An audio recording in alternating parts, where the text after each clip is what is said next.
السلام علیکم ورحمۃ اللہ وبرکاتہ۔ الحمدللہ رب العالمین، الصلاۃ والسلام علی رسول الکریم، اما بعد۔ آج کا موضوع ہے صوم عاشورہ میں یہود کی مخالفت۔ جب رسول اللہ صلی اللہ علیہ وسلم کو کسی امر میں اللہ کی طرف سے کوئی حکم نہ دیا جاتا تو آپ صلی اللہ علیہ وسلم اس میں اہل کتاب کی موافقت کو پسند فرماتے، جیسا کہ صحیح بخاری میں حضرت ابن عباس رضی اللہ عنہ سے یہ بات ثابت ہے، حدیث نمبر 591۔ یہاں تک کہ آپ صلی اللہ علیہ وسلم کو اہل کتاب کی مخالفت کرنے اور ان کی موافقت نہ کرنے کا حکم دیا گیا۔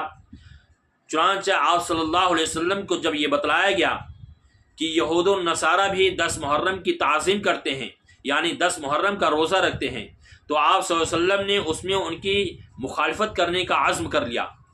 حضرت عبداللہ بن عباس رضی اللہ عنہ سے روایت ہے کہ جب رسول اللہ صلی اللہ علیہ وسلم نے عاشورہ کا روزہ رکھا اور صحابہ کرام رضی اللہ عنہم کو اس کا حکم دیا تو انہوں نے، یعنی صحابہ کرام رضی اللہ عنہم نے آپ صلی اللہ علیہ وسلم کو بتلایا کہ یہود و نصارہ بھی اس دن کی تعظیم کرتے ہیں، یعنی 10 محرم کا تعظیم کرتے ہیں اور روزہ رکھتے ہیں۔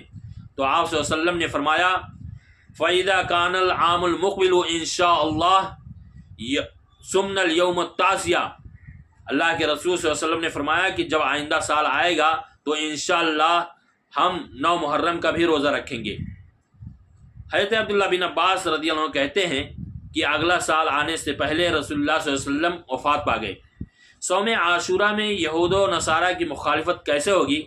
تو اس حدیث سے تو یہ بات ثابت ہوتا ہے کہ صوم عاشورہ میں یہود و نصارہ کی مخالفت کرنے کے لیے 10 محرم کے ساتھ 9 محرم کا بھی روزہ رکھا جائے اور اسی کے حضرت ابن عباس رضی اللہ عنہ قائل تھے، جیسا کہ ان کا قول ہے خالف الیہود وصوم التاسع والعاشر، رواہ البیہقی۔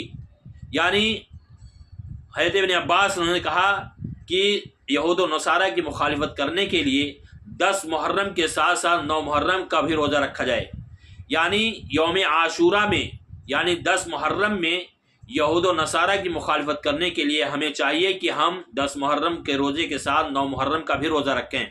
اللہ تعالیٰ سے دعا ہے کہ اللہ رب العالمین ہمیں 2 روزہ رکھنے کی توفیق عطا فرمائے، 9 محرم کا اور 10ویں محرم یعنی عاشورہ کے دن کا۔